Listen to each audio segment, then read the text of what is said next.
Future Market has thousands of board games at discounted prices. Click the direct link below to see all of those discounted games.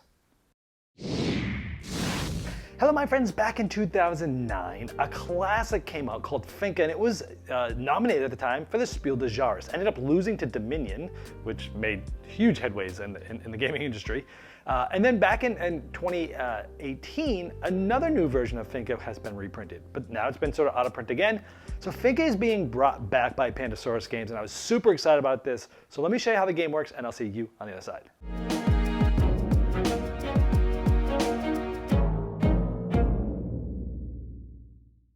In Finca, you're going to be gathering all different types of food. Going clockwise here, we've got grapes and fish, oranges, figs, almonds, and lemons. So here's the beautiful, vibrant board on the new version here. And so you're going to be delivering those. Like in this specific area, you want to deliver 2 lemons and 2 fish. It's going to be 4 points. It's always, the points equals the amount of goods always. So like 1 fish is a point, 1 almond. This is one of each of the 6 for 6. 2 figs, 3 almonds and 2 grapes. 3 lemons and 2 oranges. Here we have 4 of anything, but it's all going to be the same. Turns very simple. You're either delivering goods and getting these tiles, or you're going to be moving your farmer. Now here I got a 3-player game set up. There's a certain amount of farmers you'll have depending on the amount of players. These are randomly set up each game, so the puzzle is going to be a little bit different.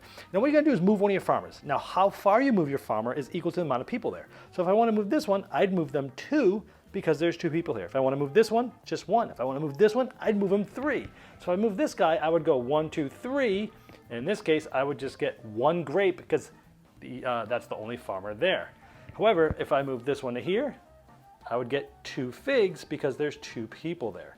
In this case, I want to move 2, 1, 2, and now I'm going to get 2 almonds. Now let's say it comes back to us. I'm going to move this farmer 3 because there's 3 of us here. 1, 2, 3, and now I'm going to get 2 grapes. There was nobody here before, but the green player moved there in between turns. Now it's better for me to go here because I'll get grapes. So you always have to be watching. What do you want? What are you waiting for? What do you hope other people do? Or where could other people move that could mess your plans up?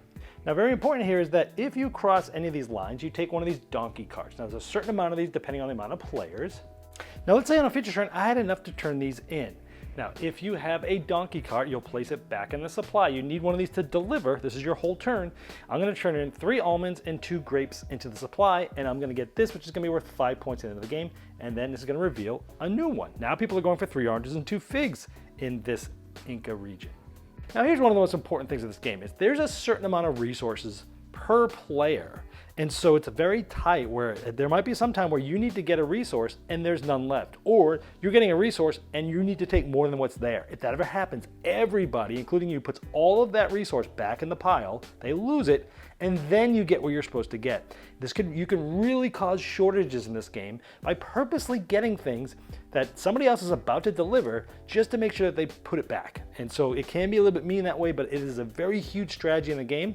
Also with the donkey carts, these might run out. If someone ever takes the last donkey cart and they need to get another one, well, everyone has to put those away and then that person gets it. So same thing with making deliveries and getting goods. You can cause a shortage on purpose, and you always have to be aware of how many things are left and what people might be going for.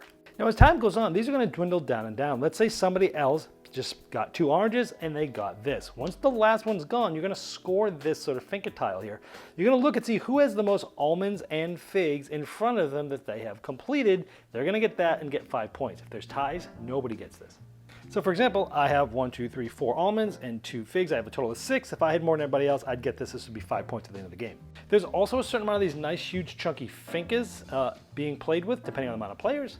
And once that Finca tile is gone, this goes there. This also triggers the end of the game once the last one of these is placed.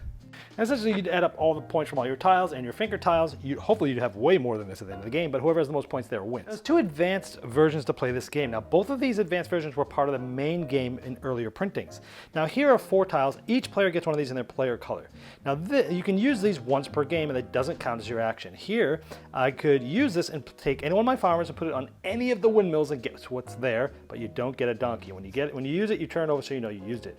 This one allows you to do it with 1 less resource. This allows you to make a move and then make another move. Can be with the same farmer or a different farmer. Now this one brings up another point I haven't yet mentioned, is that normally you can only deliver a value of 6 total. So you go to one community and spend all 6, Or maybe go to 3 different communities that all need 1s. It doesn't matter. You can spend up to 6, so sometimes you might get multiple tiles in one turn. This allows you to, instead of having the max of 6, have the max of 10. So if you want to do 2 big deliveries or a ton of small deliveries, whatever have you, you can use that too. The other variant has you getting points for being the first to get one of each of the numbers. So 1, 2, 3, 4, 5, 6. As soon as you get one of these, you take the top bonus. It shows you all 6 here. This would be 7 points, and these just go down in points as players go through and get them. It just gives you a race to try to get certain things. It definitely changes the strategies of the game. All right, first of all, let me get my biases out of the way. I told you in the intro sort of the history of Finca. I've always been a huge fan of Finca. When it came back in print in 2018, I got that crazy huge deluxe version. It was expensive, but I got it, and it's been out of print again. And it's a game that's been out of print for a long time, even though many people love it. And when I heard Pandasaurus was bringing this back, I was super excited because they do great things. They make good decisions when they make games, and bringing this back, super excited about it. So, spoiler here, I love the original Finca. There's some slight changes here. Let's talk about this. But it's going to be available to more people. So first of all, this is a fantastic Spiel Des Jahres nominee. It's a classic, and it is back in print, and it's only at an MSRP of $30. Now, I mentioned the other version I had gotten. That version's about $70 American dollars. That's how much it cost. This thing is it's almost 3 times less. It's like 2.7 times less expensive. So, wow, $30 to get Finca back in print with this beautiful, oh man, the cover art in this is amazing. It just looks so good. Yeah, Vincent Dutrait is my favorite board game artist. Anything he does, I love it. Now, there's 2 artists on this project, but wow, bring it back at $30 with the Vincent Dutrait art, ridiculous. The best part about this game, the reason why it is so good and why I've loved it so long, it's why many people have, the reason why it was nominated for Spiel des Jahres, and then by the way, back then the Spiel des Jahres probably was even bigger than it is now, or and Dominion won that year, which actually that was a huge thing because Dominion, it invented a whole new game mechanism, right? And then after that, that's when they came out with the Kenner Spiel, because Dominion was kind of so complex for the normal buyers of the Spiel des Jahres in Germany that they created a whole nother category based on that. If this had won, I'm not sure the Kenner Spiel would have actually been a thing. Maybe. And so this game, the best thing about it is the rondel. What you're doing, what you're thinking about, your calculations. It's like, okay, and you're trying to plan ahead. You're like, I'm gonna go here, I'm gonna get 2 of these. If nobody moves those people, I'll be able to move 3, and if nobody moves that person, I'll get 2 of those, and I can deliver right away. So that's my plan. Well, if it happens, it happens. A lot of times it might not. If anybody moves any of those pieces, oh crap, now I gotta move 2 for that. So now let me look at the other parts of the board, the other thing I could possibly do. Well, here I'll get 3 of these. I don't really need them right now, but maybe we could try to drive a shortage for other people. So you're constantly you make plans and you're hoping they come to fruition, and you're thinking multiple turns ahead, even though you know that less than 50% of the time that plan's gonna make action. So you're thinking of plans, you're thinking backup plans. Some people are like, I'm not even gonna look at my next turn until it's my turn because so much changes. That could be true for the higher player counts.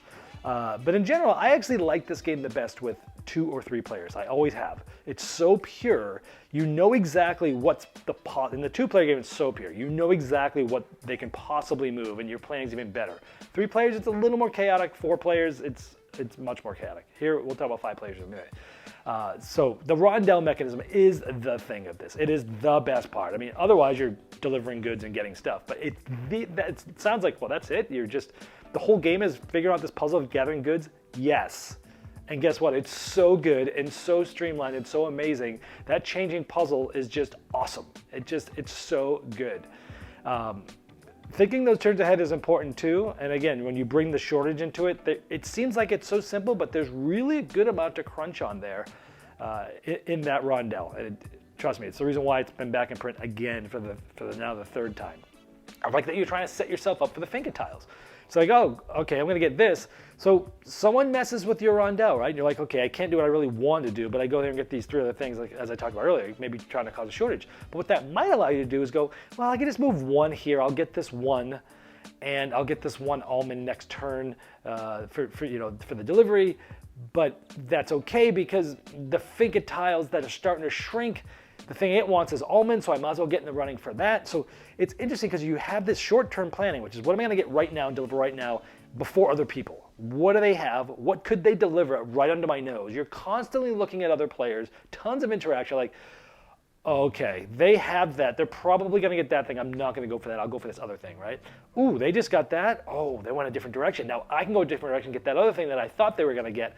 So there's a lot of interaction, but a lot of it also is looking at the tiles and going, okay, I'm gonna try, okay, that tile's starting to dwindle down. 2 more tiles left, and what it wants is fish. Well, how am I doing in fish? I'm tied. Well, I might as well start to do it, right? And if I am in the lead, then I'm gonna try to dwindle down that tile more, right? I love it in games when you can change the end timing of the game. Here, you're changing the timing of when these certain things trigger to get the bonuses. And it's a lot of fun, because it's like, if someone else is winning in fish, even if I have the oranges to deliver that, I'm not gonna do it yet. Because that's just gonna make it one place closer for that person to get that bonus. I might wanna get some fish first and then get the orange, but if I see that other people are getting close to getting it, then I gotta speed up my plan. It's like you have a bunch of irons in the fire and you're finding what is the best thing that I need to do right now? What is the most urgent thing? And again, it seems like a very simple game, and it is, but the depth is just off the charts. I love it. I like that they added the advanced modes in this game. Now again, as I showed you in the overview, those advanced modes were part of the base game. And quite honestly, after you've played this game once, there's no reason not to throw that in. But I do like that they sort of split it out, right? It's a smaller box. It's a $30 game. I'm hoping they can get it at Target or something like this. Man, if this game's available at Target, that's the type of buyer who would just want to buy this, play it without the special tiles, play it without the variety bonus, and there's enough there, right? But as soon as you start adding those other things in, man, another layer of depth opens up. So I am kind of glad that they split those out. You're trying to find the right time to use those special abilities on those tiles, which is awesome. And you know, those bonus tiles. Trying to get the variety. Again, one more layer of depth, one more thing to think about, one more thing to have an iron in the fire, and trying to prioritize the urgency of what you want to do. Now this one adds a 5th player. I'm placing it as a positive here because, hey, if somebody wants to play with 5 players, great, now they can play it. Personally, as I mentioned earlier, I like this game best with 2 or 3 players because you can plan better. 4 players for me was not a game that I would be itching to play all the time. 5 players, it's gonna be more of the same. But the fact that they can do it and keep this under $30, I think is good. It's gotta be a positive for some people. For me, I like the smaller player counts in this game. On the negative side of things, the game itself, I don't ever have anything negative to say. I think the game is an absolute masterpiece. It's so streamlined, so good. The depth to complexity ratio that I talk about, off the charts. And there are things that this version did that could have been improved. Well, let's first talk about. First, very minor thing. They took out the olives in favor of the fish. I don't like that change. I liked it being all sort of fruits and vegetables types of things, right? I did read a publisher's response as to why they did it, and they had trouble in play testing where people were having troubles where the olive was too close to I can't remember which one it was, the almond maybe, I don't know, or the fig maybe. And so they said they triple coated it. They made it. It's the color, the shape, and the art. So the shape of the wood and the color of the art and what the art looks like. They triple coated this, and that helped it because they were having trouble with people thinking that one thing was another. Honestly, I had that trouble too when I first started playing Finca. Sometimes like, wait, is that the fig or is that the olives? It did get a little confusing at times, so I could see why they did it. But once you've played the game once, it's not a problem. So, and again, but these days, people play a game once and go on the next one. If the first experience has an issue, you want to fix it. So I get it. I personally would have preferred all the other ones, but I see why they did it. It's funny, the artwork, I love the Vintage Trade cover. I like the cover of this one way better than the original editions. I tend to like the more sort of realistic, muted colors of the Fincas and of the board in the original one than this. This is a nice, vibrant thing. It pops off the table. I think a lot of people are going to like this a lot. And I do enjoy it. I don't dislike it. Maybe it's nostalgic talking here, but I really like the sort of muted colors and just the way that the old one looked. And maybe it's because that's what I'm so used to. But that's a very personal preference. The last thing here is a bigger thing, but I can see why they didn't do it. So in the newest printing, the 2018 one, there were some mini expansions that were added. There were 4 mini expansions. 2 of them were awful. I never played with them. 2 of them I loved. One of the pinwheels that you put out there for the goods was wild. So you would put the wild out there and you would shuffle up and one good would not be there, but you'd have a wild. okay? That just speeds the game up just a little bit, just enough that if you are playing with 4 players, or 5 in this one, it would have helped even more. Now 5 players isn't terrible and 4 because as you're going around, you're getting more and more goods, right? And so you're able to do more and more stuff. But at the same time, you know, it's an extra player to wait for.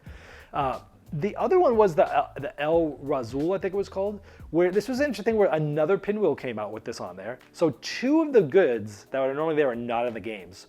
And so this other tile, you always get 2 of anything you want, but it has this little token and you place it out in an area. And when people are trying to get tiles for that area, they could do any type. So if it says 3 figs and 2 oranges, you could do 3 of anything and 2 of anything. And it made the game faster, which I'm always in favor of. Not that the game's long, but speeding up makes it more snappy. But even more, it plays with the timing of when is that thing dwindling. So I would go there on purpose, not because I never just one of those goods. Getting 2 goods of anything is great, but because I can move that to something where I have the most of the Finca bonus. Because what that's going to do is going to make people turn in fruit faster to get the thing, because they don't need the exact thing that's on the tile. They can use whatever they have pretty much, almost. And it's dwindling that down so that I get the bonus. So you're cleverly trying to talk people into dwindling that down so you get the bonus. It was a great little thing. Now, I thought about this as an opportunity. I looked at the punch boards. There's definitely no room for any of these. They could have maybe put something on the back of all the pinwheels, maybe like an icon for the rainbow for Wild and one for the Razul figure. They probably could have done something. But because they didn't do it, I'm going to maybe talk to them and see if, hey, let's do a promo for my Season 13 Kickstarter in February. Maybe do a special promo with these 2 things added in. We'll see. But overall, wow. Having a game that's this great, that's this much of a classic, coming back into print at $30 MSRP, that's crazy. I think it's like going to be $24 on Miniature Market. For a game this awesome is amazing. I am so pleasantly surprised that this is back because I did not know it was coming till recently. And that's you got to get this one, folks. It's fantastic. That is Finca. And typically, when I keep a game, I give a Sacco Serenade. This one's kind of cheating because I already have the game. So technically, it gets my logo. But go out and get Finca, folks. This has been the Game Boy Geek, breaking down barriers, growing relationships with board games, and helping you for the next one you love.